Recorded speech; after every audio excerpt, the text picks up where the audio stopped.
¿Qué tal? ¿Cómo están? Muy buenas tardes, noches, tengan ustedes, todas y todos. Un gusto coincidir luego de este periodo de vacaciones y retomando las sesiones de este ciclo que es Pensar para Decidir, y también aprovechando el inicio del semestre, que por supuesto siempre nos plantea como quienes tenemos la experiencia docente de plantear los distintos enfoques.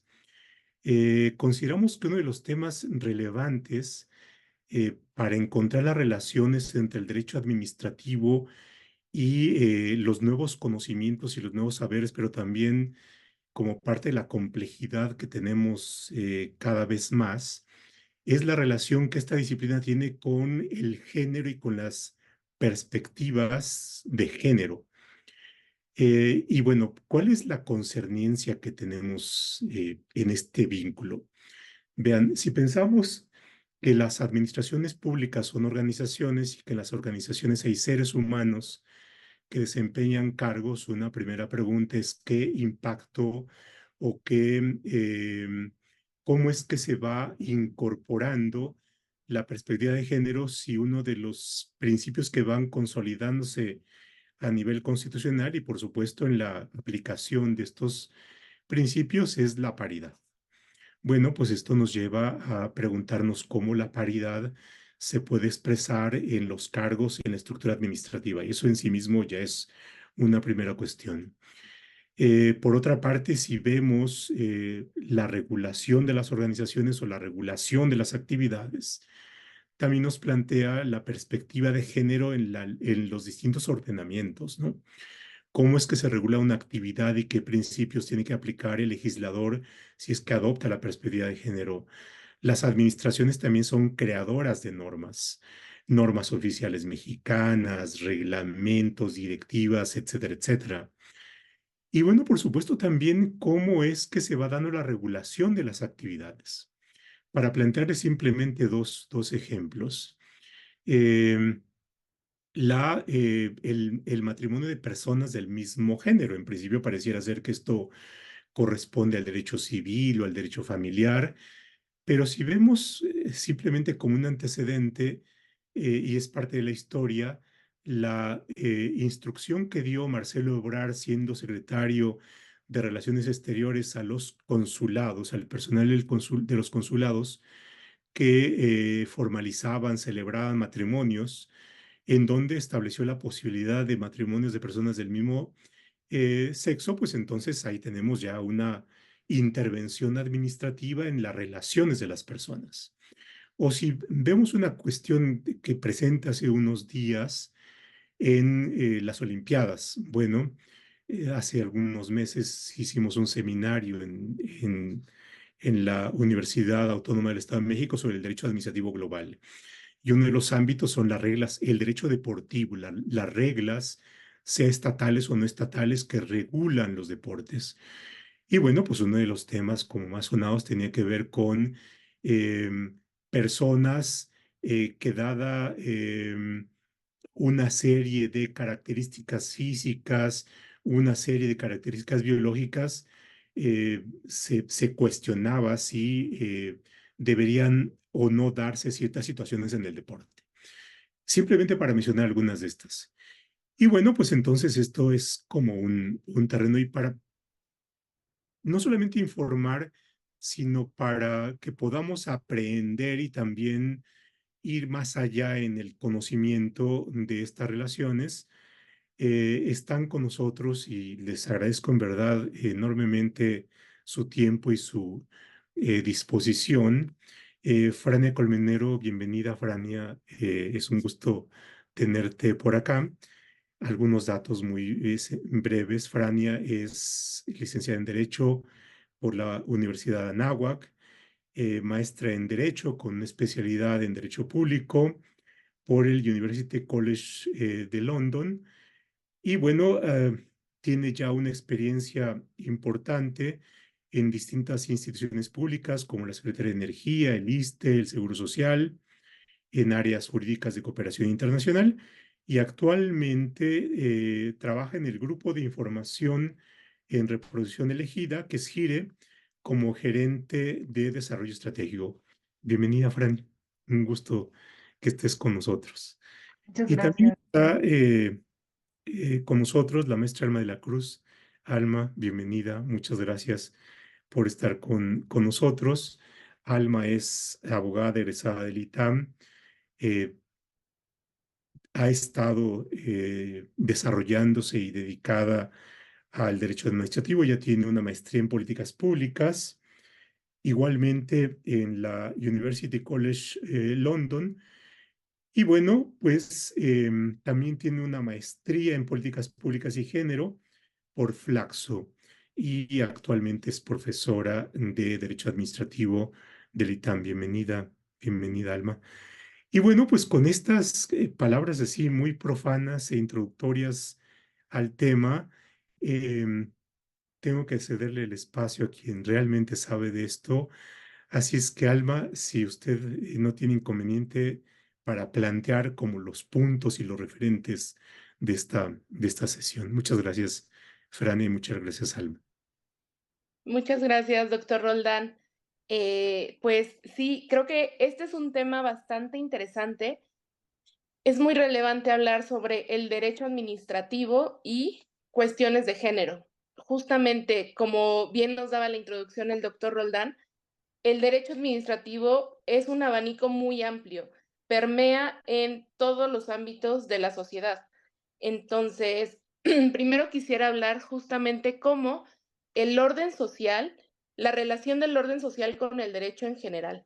Es decir, este orden social donde establecemos ciertas relaciones, donde hay ciertos conflictos, posiciones de privilegio, situaciones o sistemas de dominación, también lo reproduce el derecho. Entonces, por esto es importante cuestionar si este derecho es, tiene que continuar siendo este reflejo o puede ser también una herramienta de transformación en el orden social. En este sentido, eh, podemos mencionar que el derecho administrativo ha sido elaborado y se ha desarrollado en un contexto de dominio masculino, en donde las instituciones y nuestras reglas justamente reflejan un campo de acción donde se ha tomado como modelo universal a esta persona de género masculino y se establecen por eso las regulaciones, los procedimientos, el derecho administrativo lo reproduce. Hablar de género y derecho administrativo precisamente es cuestionar cómo estamos realizando un acto administrativo, cómo estamos adoptando este rol regulador del Estado en ciertos temas, cómo estamos protegiendo y haciendo realizables los derechos de las mujeres a través del aparato de la administración pública. Aquí quisiera mencionar a Catherine McKinnon, quien es una autora norteamericana, que precisamente nos menciona que el Estado y el derecho han sido funcionales al sistema de dominio patriarcal, que es lo que les comento. La ley trata a las mujeres como los hombres la ven, como los hombres las ven, perdón. Es decir, a través de este molde universal masculino se establecen estos procedimientos, estos actos y no se toman en cuenta las particularidades. ¿Esto qué representa? Representa reproducción de aspectos como roles de género, estereotipos, sesgos, todos estos elementos que el derecho va reproduciendo y no nos estamos preguntando justamente si la regla, en este afán de dar un trato igualitario, en realidad está poniendo obstáculos para que las mujeres puedan acceder a ciertos puestos, realizar sus derechos. Uno de los principales aspectos del Estado es esta provisión de servicios, por ejemplo, en el ámbito de la salud, en el ámbito de la vivienda. Si bien el derecho administrativo tiene reglas generales que tratan igual a todas las personas, tenemos que preguntarnos si esto no está perpetuando las desigualdades.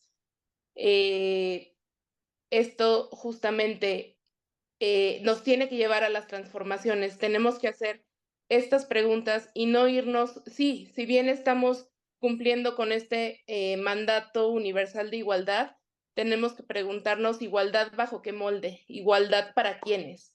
¿Perpetuamos estos modelos o empezamos a cuestionar y transformar las instituciones y el derecho administrativo no con el objetivo de que las mujeres puedan hacer todo lo que los hombres hacen, porque eso es reproducir este modelo patriarcal, sino, plantear bajo qué escenarios las mujeres no solamente tienen acceso, sino también al ejercicio de ciertos derechos.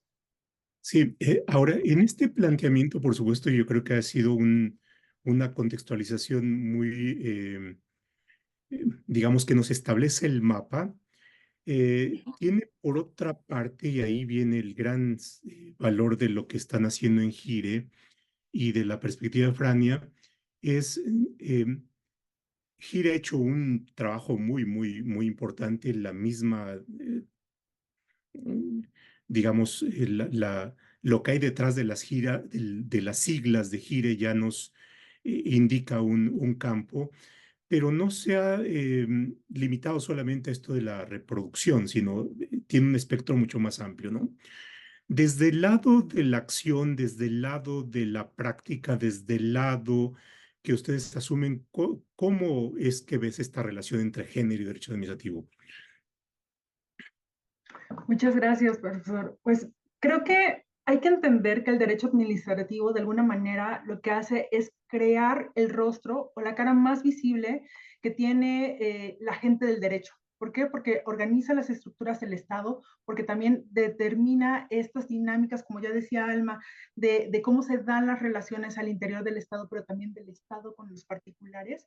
Y es digamos, la rama del derecho, pues que está más íntimamente relacionada con la función de las personas servidoras públicas.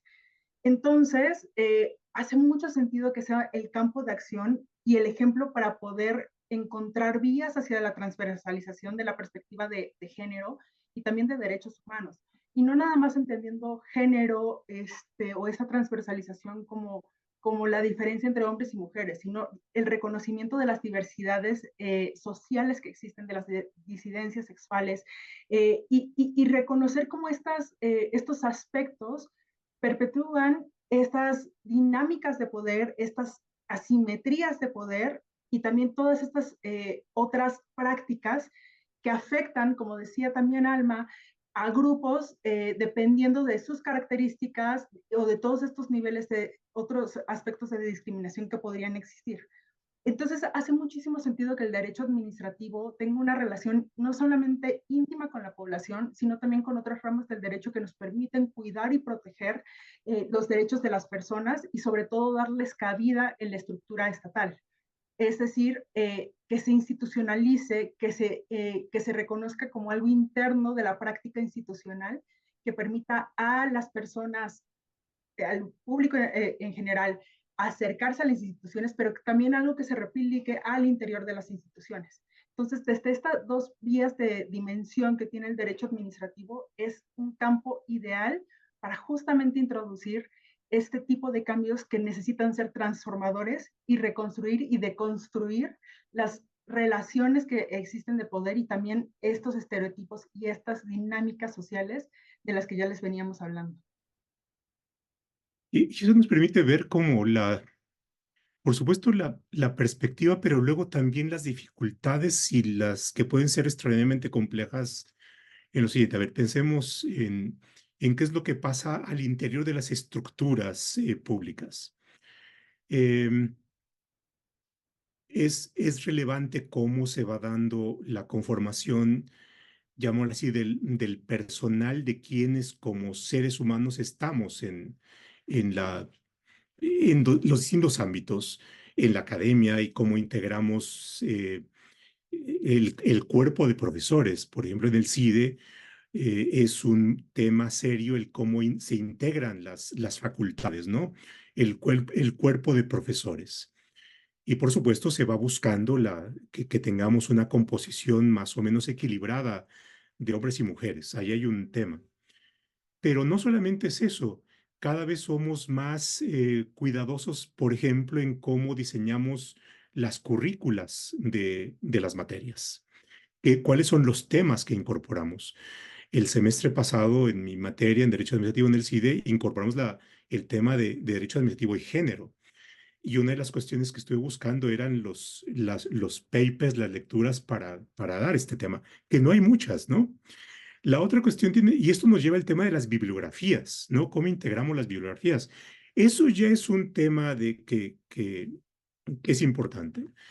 Ahora, igual en la academia no es una cuestión tan compleja el ir estableciendo integración de las plantas más o menos con esas peculiaridades, pero en la estructura de la administración jerarquizada, donde hay propia de las dependencias de las secretarías de Estado que tienen otra lógica, no es tan sencillo, porque así como pasa por ejemplo, en las estructuras judiciales, es más frecuente encontrar a mujeres en los cargos de base, pero es menos frecuente encontrarlas en los cargos directivos. Y bueno, pues por supuesto ahí se pueden establecer una serie de políticas como em, ciertas acciones afirmativas, pero tampoco es tan sencillo, ¿no? ¿Por qué? Porque hay toda una estructura social que a lo mejor plantea mucho más dificultades para que una mujer sea secretaria de Estado, directora general, directora de un organismo público descentralizado, en fin, ahí hay un tema, ¿no? Entonces es como una parte del derecho en los libros, pero otra parte las estructuras sociales que impiden esto. Y al interior también tenemos otro problema que, por ejemplo, se plantea en el acoso, el hostigamiento, ¿no? Y en donde hay sectores y ya estoy hablando mucho, hay sectores del aparato público en donde la relación es más compleja porque es más vulnerable, por ejemplo, en las fuerzas de seguridad, en el ejército, en la marina, en las fuerzas policíacas, donde la relación de vulnerabilidad es mayor o la posición de vulnerabilidad es mayor, pero, pero tampoco es fácil en aquellos que no son militares y demás, ¿no? Entonces, ahí hay una parte, ¿no? Bueno, Alma, no sé, simplemente pongo ahí como un punto para ir Sí, desgranando la charla. sí, muchas gracias. Efectivamente, esta parte del tema del derecho administrativo lo podemos ver desde estas dos vertientes, como bien mencionaba Frania, hacia el exterior, hacia las personas, cómo se va a aplicar y como bien lo mencionaba el doctor Roldán, hacia el interior también en la conformación de los cuadros de la administración pública, que inclusive, o sea, las propias personas que estamos en administración pública o en organismos públicos, también somos sujetos de este derecho administrativo en la parte de responsabilidades, de nuestras obligaciones, nuestro día a día, qué regla es la que nos da competencia y cómo esta norma incorpora unos ciertos criterios que pueden ser, como lo mencionaba, pueden ser neutrales a primera vista, pero si hacemos un análisis más a profundidad, vamos a ver que perpetúan desigualdades. Ahora, en la parte de la conformación, conforme al Censo Nacional de Gobierno Federal, en 2022, el 51% del personal de la administración pública eran mujeres. Es importante mencionar que, bueno, este sexenio, que está llegando a su fin, comenzó con esta consigna de tener un gabinete paritario, ¿no? Se ha hablado mucho del tema en la parte del derecho electoral, en el que precisamente hay acciones afirmativas, donde ya establecen que las listas se tienen que conformar de manera paritaria y esto para impulsar esta igualdad numérica en ciertos órganos colegiados, ¿no? Digo, el Congreso también, ya hemos alcanzado esos pequeños logros. En la administración pública, al parecer, al inicio de este sexenio lo habíamos alcanzado con esta conformación paritaria. Ya para terminar este sexenio, ya no es paritario el gabinete. Si lo revisamos, ya no estamos en igualdad de números. Ahora, más allá de eso, es un poco una cuestión de, todavía vale la pena de hablar del tema de los techos de cristal. Justamente estos pequeños logros podrían decirnos, pues no, la verdad es que mira, inclusive ya tenemos a la primer presidenta, ya una mujer va a llegar a dirigir el país. Ya se rompió el techo de cristal más grande que podríamos tener en la administración pública, ¿no? Sin embargo, me parece que del mismo modo en que una norma nos puede sonar que, bueno, está dando el mismo tratamiento, aquí el análisis debe ir más profundo. Sí, ya están en ciertas posiciones de poder. Sin embargo, si hacemos un escrutinio más minucioso al interior de cada organismo, precisamente podemos ver que todavía las desigualdades permanecen. Si bien es cierto, a lo mejor la persona que ya es titular de la secretaría es una mujer, si vemos al interior los puestos de decisión o puestos estratégicos todavía están conformados mayormente por hombres. Aquí el censo también nos da un poco esta razón al mencionar que en 2022 solo el 33% de los puestos directivos de la administración pública están ocupados por mujeres. Aquí si bajamos un poco este análisis, pues ya no nos suena tan paritario el número, ¿no? Inclusive, en la comparación, la verdad es que está muy interesante los datos. También el IMCO sacó un estudio sobre las brechas de las mujeres en la administración pública y nos señala que mientras los números de mujeres en puestos directivos fueron disminuyendo, los números de las mujeres en posiciones de jefatura de departamento e inclusive enlaces fueron aumentando. Entonces, sí, de manera global puede ser cierto, tenemos una paridad en la integración de los organismos, pero la distribución es ahí donde vemos que todavía tenemos estos techos de cristal a otros niveles. Además, yo creo que también es importante de hablar y abrir otros conceptos y otros análisis. Hay que voltear también a los lados, que es un poco, me parece, lo que ha pasado en el Congreso, en lo que ha pasado en el gabinete. ¿Qué temas están dejando para aquellas personas que están accediendo a estos puestos de titularidad? Hay temas que de manera clásica los llevan los hombres y hay otros temas, otras secretarías que sí generalmente ponen a mujeres. Entonces ahí también en este concepto también de paredes de cemento, sí, a lo mejor ya llegamos como a un mismo nivel, pero si volteamos a los lados, mi nivel y área de decisión no es equivalente a la que tienen los hombres. Entonces, justamente incorporar estos temas de género, la perspectiva de género al análisis del derecho administrativo, nos ayuda a identificar estos obstáculos que en la película general pareciera que ya lo superamos. Claro, ya tenemos presidenta. Frania, te va a parecer una obviedad lo que te voy a preguntar, pero no está de más. Em, Cuando se habla, por ejemplo, de techos de cristal o paredes de cemento o pisos pegajosos, eh, quienes no podemos no necesariamente conocer a profundidad, nos da una idea, y yo creo que es la gran utilidad de emplear estos términos, pero no estaría de más, em, y por eso te digo que te podría parecer una novedad. Cuando hablamos de techos de cristal o de pisos pegajosos o de paredes de cemento, ¿a qué nos estamos refiriendo conceptualmente? Y si nos pudieras dar así como una serie de ejemplos de esto, estaría maravilloso. Perdón. No, muchas gracias. Sí, claro. O sea, creo que son términos que han sido ya más, han estado más disponibles para las personas, pero efectivamente de repente no las escuchamos como tal.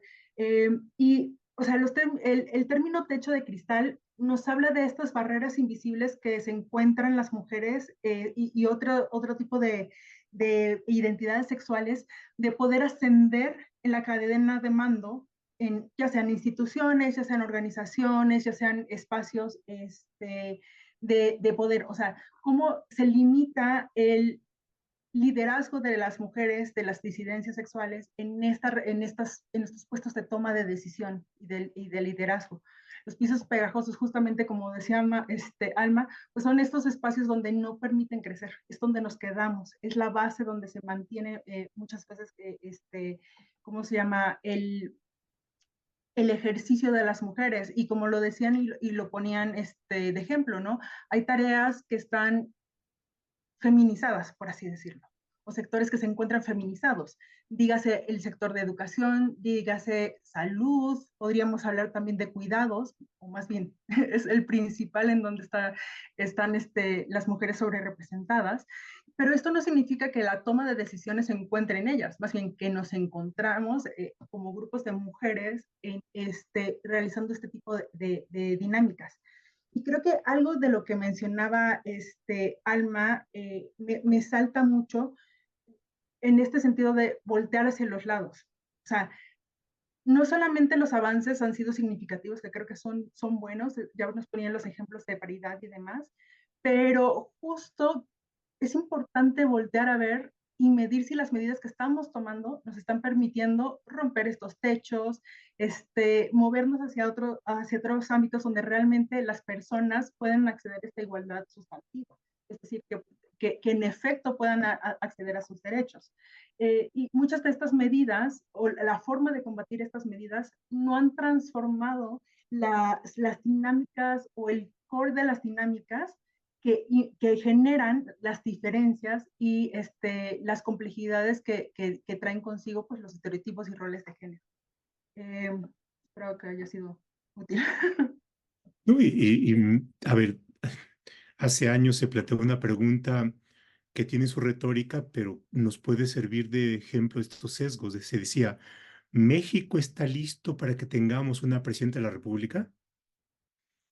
¿No? Entonces, ahí plantea un sesgo, o los tratos que se le da o que damos, que pueden ser conscientes o que pueden ser inconscientes, y que, bueno, la presencia y por supuesto, que a veces pueden ser discusiones fuertes, nos plantean ante lo que tú comentas. Ahora voy a plantear un punto hacia la problematización. Ahora estamos todavía en el periodo postelectoral y ahí está presente siempre en el discurso político, en las estrategias, hablar, por ejemplo, de que hay ciertas visiones misóginas o bien que puede haber violencia política por razón de género. Me ha llamado mucho la atención en donde una candidata aquí en la Ciudad de México de alguna alcaldía que por sabido no es necesario que lo identifiquemos de quién se trata, pero es una mujer que perdió hasta el momento las elecciones, pero que sigue en su brega por conseguir mejor posición. Pero quien ganó es también una mujer. Y entonces uno de los argumentos que entiendo busca la nulidad de elección es que una mujer lleva a cabo violencia de género respecto de otra mujer, ¿no? Lo cual pareciera ser paradójico. Y bueno, por supuesto, el Instituto Electoral o el Tribunal Electoral tendrá que decidir si esto es o no es.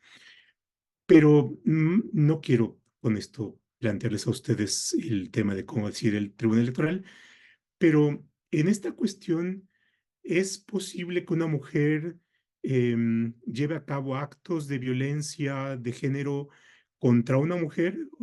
En fin, ¿cómo verían ustedes el tema? Sí, justamente es importante considerar que estamos dentro de este sistema patriarcal que justamente reproduce conductas misóginas, ¿no? No es un mito que solamente un hombre puede ejercer violencias, las mujeres también, porque fuimos criadas en este sistema. Entonces, el paso relevante es cuestionarnos estas conductas, estos inclusive mantras bajo los cuales nos hemos desarrollado, que nos han hecho ejercer estas violencias que a veces no son conscientes. Es la responsabilidad, pues sí, de nosotros de hacerlas conscientes y además del derecho de reconocerla. En este sentido, la regulación de la violencia de género en materia electoral. Entonces, sí, pues es posible. Y aquí también creo que hay otra cuestión también muy interesante en el caso, es que no, el análisis no nos debemos de quedar cortos, justamente. Bueno, solo vamos a identificar el género. ¿Por qué? Porque debe de haber una consideración multidimensional en el que reconozcamos que hay diversas variables que nos atraviesan a todas y a todes, porque muy bien Frania reconoce y trae a la mesa estas disidencias de identidades de género. Hay muchos factores que pueden también ser un elemento relevante para que una mujer esté en una posición diferente respecto a otra. Eso también es muy importante, reconocer estas características, el contexto, bajo qué condiciones se desarrolla, si está en una situación que a lo mejor incide a que tenga elementos que la pongan en una situación de vulnerabilidad respecto a otra. Entonces, siempre es muy importante reconocer estos elementos, contextualizar para identificar qué medidas se deben de adoptar para garantizar que sí se ejerza un derecho. Un poco también retomando como estas ideas, no solamente es cuestión de crear acciones afirmativas aisladas, que son estas acciones que el derecho ha adoptado para impulsar que las mujeres a lo mejor accedan a un cargo, como es esta parte de que sean las listas paritarias y todo esto, sino que se debe de ver el problema en una forma más general para identificar cuáles son los elementos que tenemos que cambiar con una política pública más amplia. No solamente es abrir espacios, es abrir oportunidades de capacitación, es abrir a lo mejor estancias infantiles para que las mujeres sí puedan acceder a estos puestos de trabajo con mayor nivel de consumo de tiempo. Es decir, me parece que creo que el Estado ha fallado un poco en ciertas acciones afirmativas que se han visto de manera aislada. No es que no sean un logro, sí lo son, solo que necesitamos ampliar esta visión y esta visión se va a ampliar reconociendo este contexto, estos elementos, eh, reconociendo estas diversidades.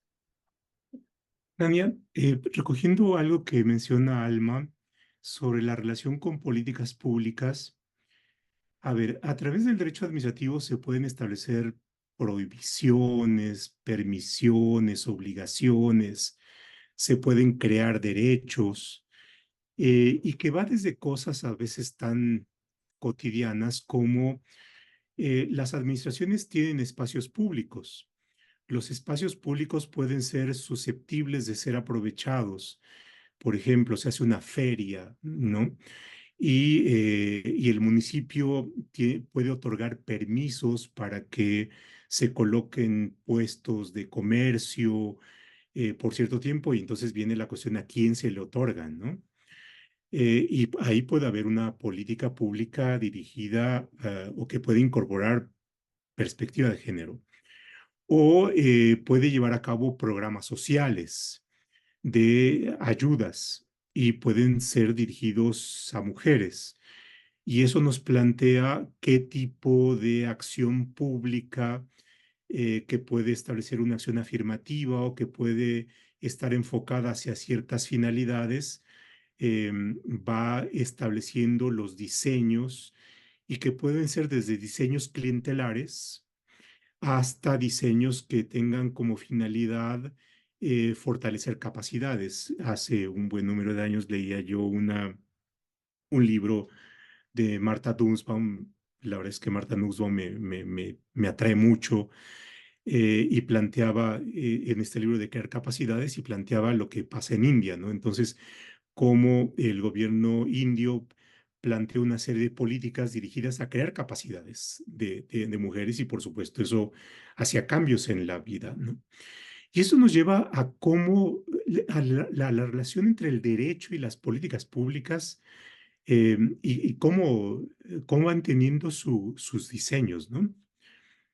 Sí, sin duda. O sea, creo que tenemos que dejar de ver el derecho administrativo justamente como nada más lo que regula al interior del Estado. Y me gusta mucho esto que hablábamos de las dimensiones que tiene, ¿no?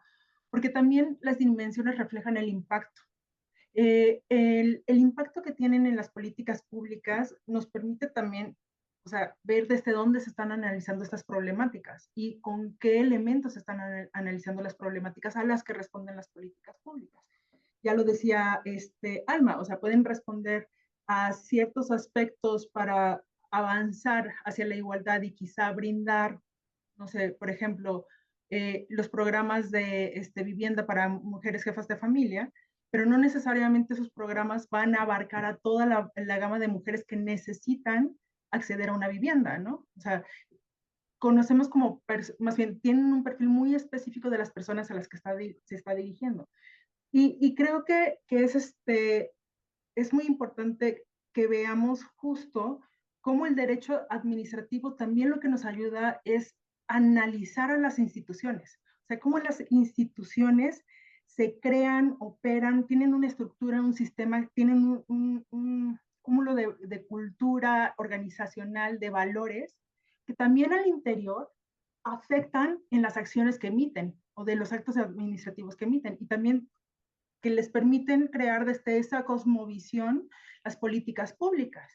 Es decir, la institución como tal, y creo que también eso es uno de las limitantes que ha tenido esta política en materia de perspectiva de género en la administración pública, es no entender que las instituciones son entes en sí y que se han generado con estas dimensiones de conocimiento, con estos estereotipos, con estos valores que ya asignan roles a las mujeres o a los hombres o hacen esta distinción de los roles productivos y reproductivos, ¿no? Y dónde deben de estar las mujeres y los hombres o todas estas disidencias. Entonces, creo que para crear políticas públicas que efectivamente nos permitan abarcar de manera transversal, pero también interseccional, es importante que, por un lado, entendamos a la institución que está generando estas políticas con sus barreras, con sus resistencias, y por otra parte también reconozcamos o se haga un análisis, un diagnóstico de la población a la que va dirigida. Porque otra vez, no, las políticas públicas quizá en algunos casos pueden abarcar aspectos globales para todas las personas, pero hay algunos tantos que no se van a poder alcanzar, ¿no? Digamos, servicios de salud también. O sea, podemos hablar de la universalización de los servicios de salud, pero esto va a permitir acceder a las personas que estamos quizá en las urbes. ¿Qué pasa con la problemática de las personas que están en zonas rurales de difícil acceso, ¿no? Hay una problemática específica que esas poblaciones requieren y sobre todo para mujeres. Entonces, a grandes rasgos, pues sí, o sea, necesitamos ver como que esta doble dimensión, hacia adentro y hacia afuera, y entender esta dinámica y cómo viven entre sí y que una no omite a la otra. Interseccionalidad, Alma, que es un tema bien complejo, eh, porque se puede ser mujer y a la vez mujer indígena, mujer y mujer no indígena. Entonces ahí vemos un tema en donde eh, género tiene que ver también con minorías o con otro tipo de vulnerabilidades, y ahí se nos complica más el tratamiento, ¿no? Ese es un terreno. Y la otra, y tiene que ver con un término que mencionaste en la anterior intervención, decía em, unos, otros, otres. Y esto, si bien entiendo, no se da ya ya no estamos solamente frente a referentes binarios, sino puede ser referentes no binarios. Y eso, y en ese escenario, ¿cómo verías los referentes de género, ¿no? Se me hace, o sea, es muy interesante y va muy de la mano con lo que Frania mencionaba respecto a, hay que considerar qué instituciones tenemos, cuáles son las limitantes de nuestra organización. Y aquí justo me pregunto, o sea, ¿y qué es lo que ha pasado, no? En muchos casos, en matrimonio, en cambio de nombre en el INE, por ejemplo, en las credenciales. Me imagino a la persona servidora pública desde su escritorio cuando le cae un caso de estos, en el que a lo mejor no ha tenido alguna referencia o cercanía con una persona en la diversidad o de disidencia, y que le cae un caso así, y en su bagaje de preparación profesional como, persona abogada o como, servidora pública, y además de tu reglamento interior, tu código de ética, pues todo tu bonche de leyes y reglamentos que te dan en el registro público, por ejemplo, para desempeñar tu función, pues ahí no viene qué hacer en esos casos, ¿no? Y muchas veces es ahí donde hay que cuestionar a la organización y exigir dar mayores herramientas. Ya estamos ante una realidad en que ha superado al derecho, precisamente, y entonces hay que preparar a las personas, hay que tratar de romper estos límites institucionales, superar esta capacitación clásica de sí, veamos, ¿qué es sexo? ¿Qué es género? La convención, no, vamos a dar estas herramientas analíticas, estas nuevas experiencias para que la persona que está en un escritorio tenga elementos de decisión. Porque sí es muy importante también aterrizar que desde el derecho administrativo, desde la persona servidora pública, podemos reconocer estas situaciones, crear cambios y ser instrumentos para que la persona que esté enfrente de mí pueda ejercer sus derechos. Sí hay casos extremos donde precisamente ni mi organización ni el derecho ha alcanzado esto, y bueno, tendremos que dar cierta orientación, ir a litigar y bueno, pero hay otras cuestiones que nosotros podemos ir avanzando. Hay muchos casos en que nuestra competencia o nuestro marco normativo nos permite cierto margen de movimiento.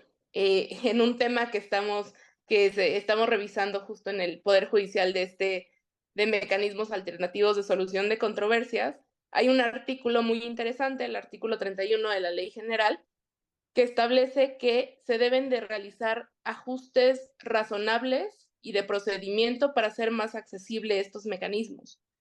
Entonces nos da este concepto jurídico amplio que es un ajuste razonable.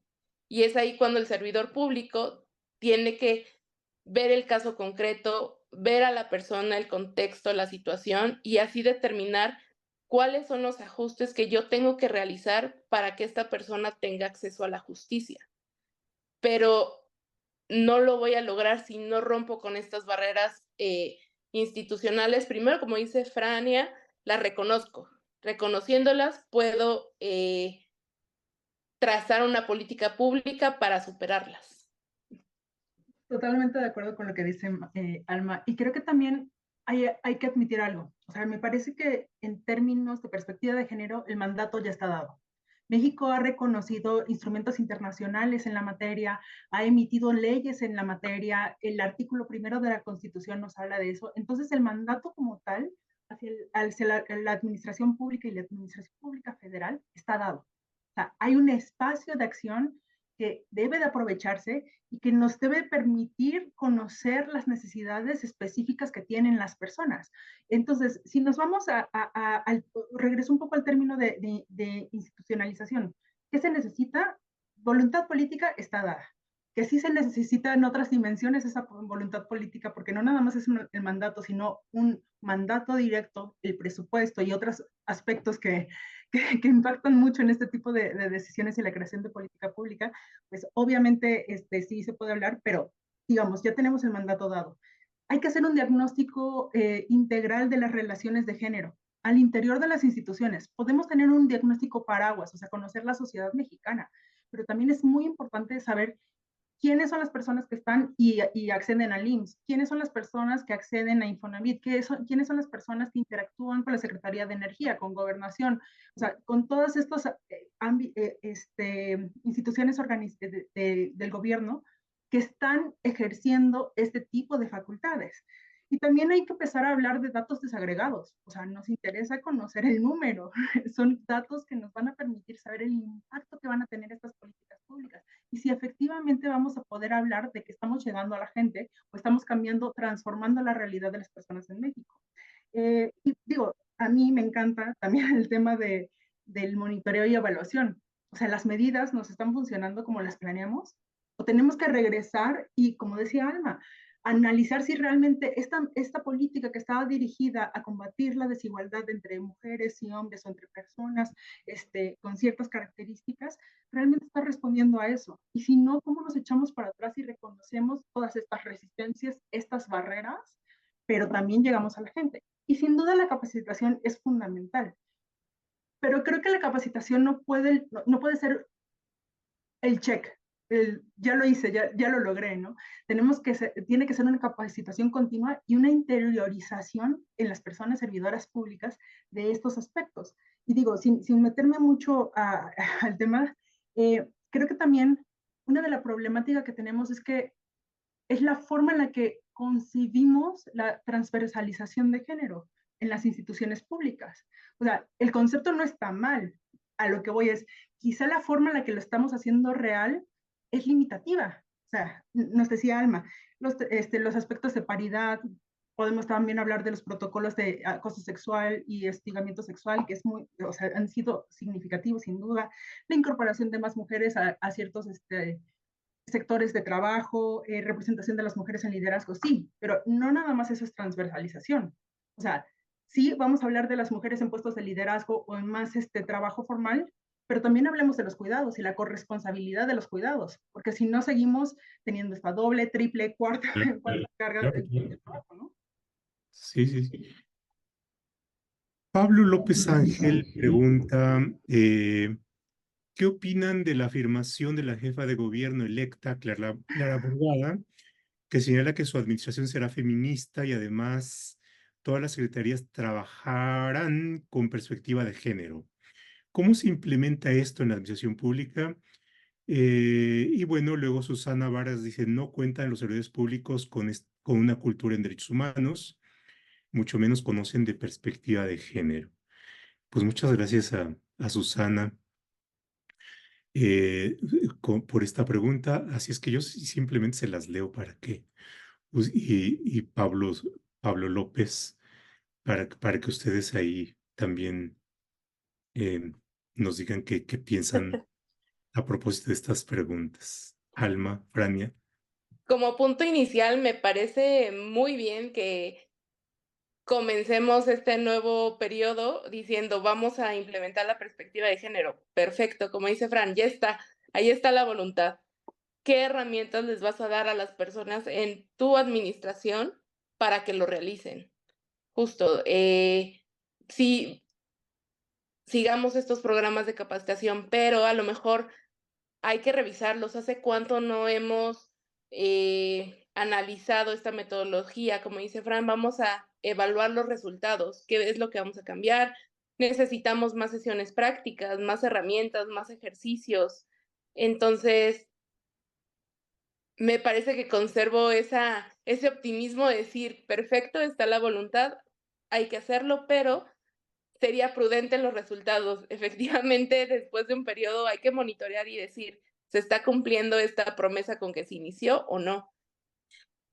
Y sí, es difícil. La verdad es que de igual manera como estamos analizando a los sujetos de derecho, pues también hay que, como decía Fran, hay que analizar a los sujetos que ejercen este derecho, que están ejerciendo sus facultades y competencias, identificar qué preparación les está faltando, si en general sí, de derechos humanos, de perspectiva de género, y qué es lo que está fallando.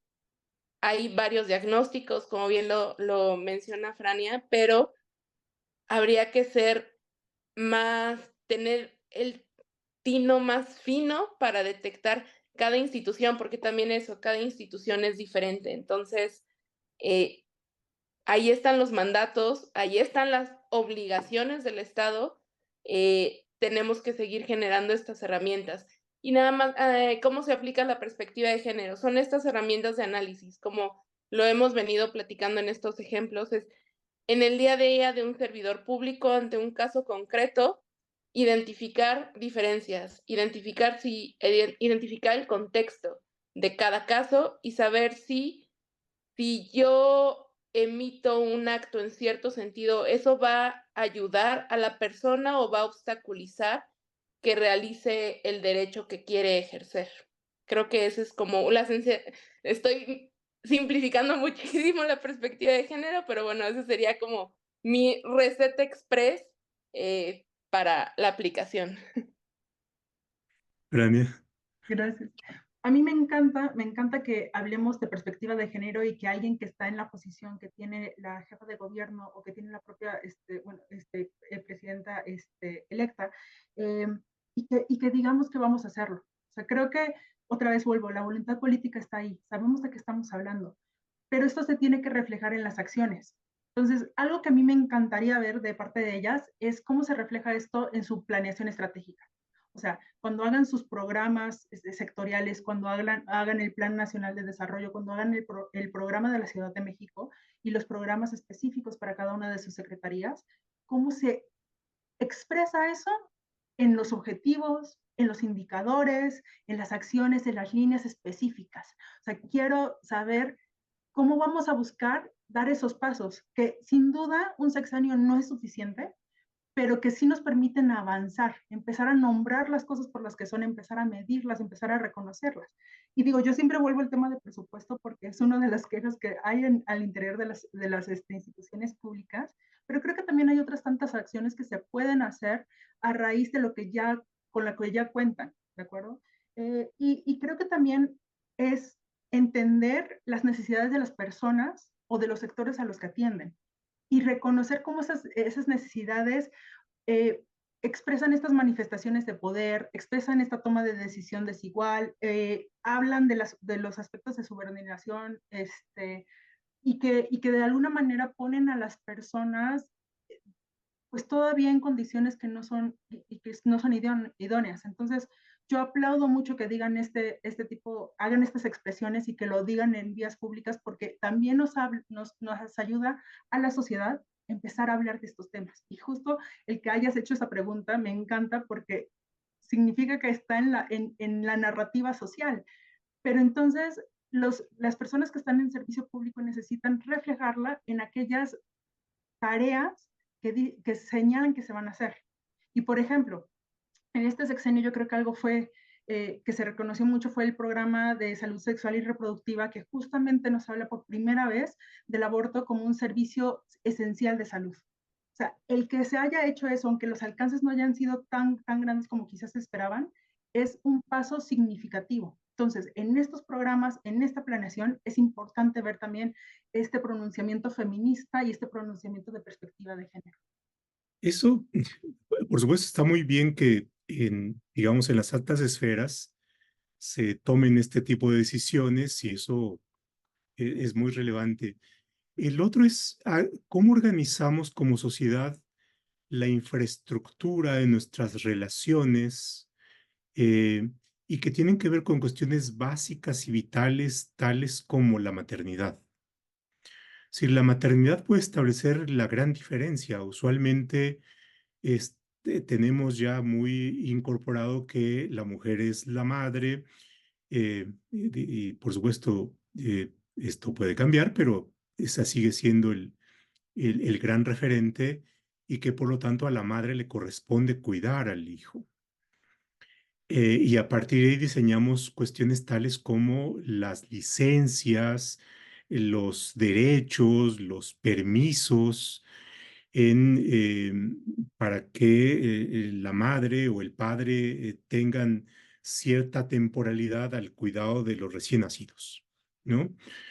Em, y bueno, una vez que nacen, como las dependencias, las oficinas públicas establecen la infraestructura también para hacer compatible la maternidad, la lactancia con la cercanía o distancia que tienen las madres de los hijos. No es lo mismo que una madre tenga que ir a su casa o a donde esté o a la guardería a amamantar al menor o tener que emplear algún mecanismo alternativo a que tenga al hijo al lado en una guardería en donde esté el hijo. Em, pero desde ahí creo que tenemos a veces que cambiar. No es lo mismo que pensemos en que es un derecho a que sea una obligación a. Es decir, no es lo mismo decir, una madre tiene derecho a estar los primeros 3 meses con el hijo o la hija después del nacimiento. A decir, o el papá tiene la obligación, el derecho de estar tal tiempo, que puede ser quizás el mismo. O a plantearlo como una obligación, es decir, el entendimiento puede ser la madre y el padre tienen la obligación de estar cierto tiempo con el hijo y por tanto el costeo de eso es un costo social que asumimos como sociedad para que estén ahí ambos. Y después, bueno, después de los 3 meses o el tiempo que sea, a lo mejor podemos establecer y el padre o la madre decidirán quién de ellos se queda al cuidado de los hijos o del hijo y quién regresa a su trabajo, ¿no? En fin, hay una serie de cuestiones que forman parte de las discusiones que tenemos que hacer para ver cómo nos organizamos como sociedad para hacer frente a cuestiones complejas del gobierno, a cuestiones mínimas de organización de la vida cotidiana, ¿no? En fin, nos abre ahí otra discusión interesante. Y bueno, pues se nos ha terminado ya la hora. La verdad, muchísimas gracias. Creo que ha sido muy interesante y siempre aprendemos y por supuesto yo he aprendido mucho y muchísimas gracias Frania por acompañarnos, muchísimas gracias Alma por estar aquí con nosotros y bueno, que no sea esta la primera vez, que haya muchas más. Sin duda, muchísimas gracias también por tenerme en este espacio, ambas por haberme invitado y pues a todas las personas que están conectadas también por regalarnos su tiempo de martes por la tarde-noche. Con mucho gusto estamos aquí cuando ustedes nos digan. Alma, Muchísimas gracias, Niguito. Un gusto, como siempre, compartir con ambos. Frania, muchas gracias, de verdad. Profe Roldán, y espero que les haya abierto la curiosidad, el interés y justo para seguir debatiendo estos temas que son muy importantes. muchísimas gracias. Veo Gracias. ahí algunas preguntas que quieren establecer comunicación con ustedes. Entonces, si en el chat quieren ustedes escribir y por supuesto, IntelliJuris no solo previa autorización de ustedes podría dar esa información, adelante, ¿no? Sea que la quieran escribir sus direcciones de correo electrónico, en fin, los datos que ustedes consideren o si no, después. Y si nos autorizan por IntelliJuris a los interesados e interesadas, podríamos darle los datos de contacto. ¿Sí? Pues muchísimas gracias. Muchísimas gracias a quienes nos han acompañado y nos estaremos viendo el próximo mes. Gracias.